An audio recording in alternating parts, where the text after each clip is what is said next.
few refinements that you can integrate into your supply and demand zones are the concept of inside bars, how we can view continuation patterns on higher timeframes and what they look like on lower timeframes, and finally, what wicks represent. These are all refinements that relate to lower timeframes, but you can use the higher timeframes to build upon them. And what I mean by that is if any one of these three situations arises on, say, a 1 hour chart, and you're not comfortable going down to a 15, 5, or 1 minute chart, you'll still be able to understand what is happening on these charts, which will allow you to still progress within your trading, but not need to go down to those lower timeframes in order to take those particular setups. So the first thing that we're going to look at is the concept of inside bars. And what is an inside bar exactly? An inside bar, quite simply, is a candle that rests within the previous candle. So in this example, we have a down candle or bearish candle. The next candle is a bullish candle. And what you can see is this bullish candle didn't break the high or the low of the bearish candle. It actually rests inside the bearish candle right here. And then what we can see is price then moves back to the downside quite rapidly. And if we just think about what this is implying on a lower time frame it back to our models of creation of supply and demand, what we can gain from that is that this is actually a continuation model of a supply zone being created, whether it be a pivot created supply zone continuation or a range bound supply zone continuation. And what this implies on that higher time frame is what this would be on a lower time frame. And again, what this allows us to do is if we see this type of price action on, say, a 1 hour chart, and we're not comfortable going any lower than that chart, we don't need to, because we understand that this inside bar is more than likely a range or pivot on a lower time frame. Generally speaking, what an inside bar is a range on a lower time frame. And what we understand about ranges are that they are an area of interest where price is held at fair value and multiple orders are changing hands, or on the flip side, low momentum. And the way we are able to discern whether it's low momentum or high momentum is what happens next. And in this case, we see a rapid move to the downside after the creation of that inside bar or range. And we can derive that this is then a supply zone that we would be interested in for price to return back into and look to trade. Now, on the flip side, the same can be said for a demand zone where we have a move to the upside that creates a high, creates a low, and we have a bearish candle. It could also be a bullish candle. In this case, this could also be a bearish candle if we don't actually break this wick. The main thing about an inside bar is that we have one candle, the next candle stays within that candle, and then the next candle breaks it.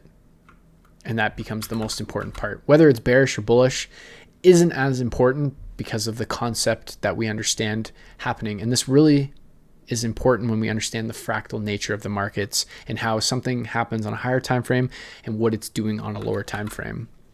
So when we go back to the demand zone, what we can see is we have this inside bar, and then we have that rapid move to the upside. Again, this creates a demand zone, whether it be a pivot demand on a lower time frame, or, well, even conceptually, if we're just looking at this, if we get this move to the downside, a sharp move to the upside, and then a move to the downside, that's pivot created supply. Again, on a lower time frame, it could also be a range created supply. And as well on the demand zone, we get that sharp move to the downside followed by a move back to the upside, pivot created demand. Or it could be on a lower time frame, a range, which is what an inside bar does imply as well. And again, what we're waiting for in both situations for price to return back to these areas and give us a reason for entry. Now, moving on, what we will see is, again, a refinement that we can use to understand the fractal nature of the markets. And in this case, what we have is price moving to the downside. We have a lower wick, an upper wick on the next candle, and then another move to the downside. And what this is conveying is basically this type of phenomenon, or even this type of phenomenon on a higher time frame. So what we can see is that this is actually potentially this on a higher time frame. And what we're seeing from a price action perspective is, again, a continuation model, that pivot supply being created, or even potentially on a lower time frame, a range being created that we can use as a supply zone. And on the flip side, we see that same thing being created on demand zones, where we have this bit of price action that either creates that pivot created demand or range created demand, depending on the fractal nature of the markets and how supply and demand is created. So again, what this allows us to do conceptually is we can use lower time frame refinements without actually going on to the lower time frames, whether it be utilizing the inside bar technique and understanding that that is a range on a lower time frame, or also just looking at the way candles interact and seeing a very quick pivot in the market. We can use that and understand that that is also a continuation pattern that is happening within the market that is either creating supply or demand zones. And then finally, the last refinement that we can use involves wicks, and more specifically the large wicks that we see when zones are created. So in this first example, what we see is that price has a fairly large wick to the upside. We get that move to the upside and then a rapid move to the downside. We can say that a supply zone has been created, and again, we'd be waiting for price to return to that supply zone. Because this candle is relatively small with a large wick, we can map out the entire supply zone using both the candle body and the candle wick. And again, if we're looking at a continuation styled setup, this would be a pivot supply continuation, or this could even be a range created supply zone continuation, or again, it could be a pivot created reversal supply zone, or a pivot range bound created supply zone. So they work regardless of the zone being created, but what specifically is important is how we actually are drawing the zones. Again, like I said, the candle body and wick are relatively small, so you can use the entire zone. But if we get into a situation like this, where we have a very large wick on either the downside or the upside that creates a supply or demand zone, if I just unlock this and move this to the downside, what we can see is that ends up creating a very large supply zone. Yes, it is valid, but we're looking to refine our approach and understanding the fractal nature of the markets and what this wick implies. If we look at this wick on a lower time frame, what we can see conveyed in this little bubble here is essentially a supply zone being created. And that's what you will see inside of that wick on a lower time frame. You'll see the creation of that within this wick, whether that's a range created supply. Because if we just look at what the price action is conveying in this candle, we opened here, we moved down a little bit, we moved to the upside, we came all the way to the upside, and then we rapidly moved to the downside. The candle closed, the next candle comes up and then moves. If we just look at that bit of price action, what we can see, depending on the price action that leads to this, is we just see a pivot created supply. If we were to look at something like this, there's your continuation model.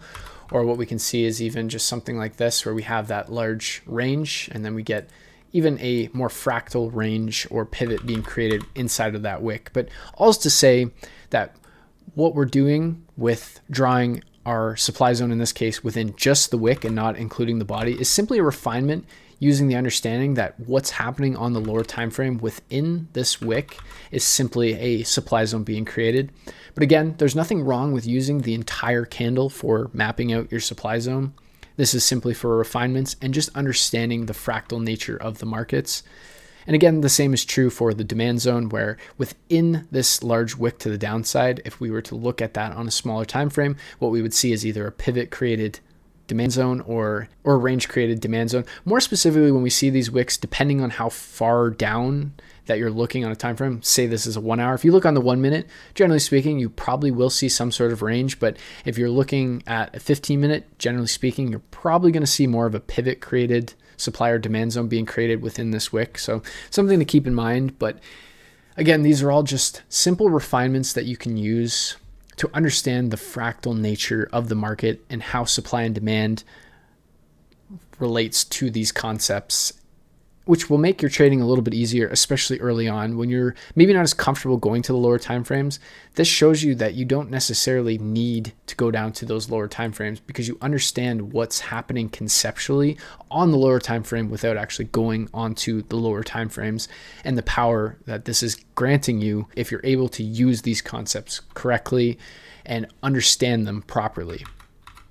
Understanding the fractal nature of any market, how a higher time frame and lower time frames, what they do to work together or work against each other and understand the framework or the footprint that we're looking for. It'll make your trading so much more easy to understand and navigate through if you can look at this and go, I know what's happening on a lower time frame. I'm not comfortable trading on that lower time frame, but I understand what's happening, so I know that I can use this concept to build up trade ideas. Because I think it goes without saying, there are many times when we rush to go down to a lower time frame and we get lost in some of the noise or what seems to be noise.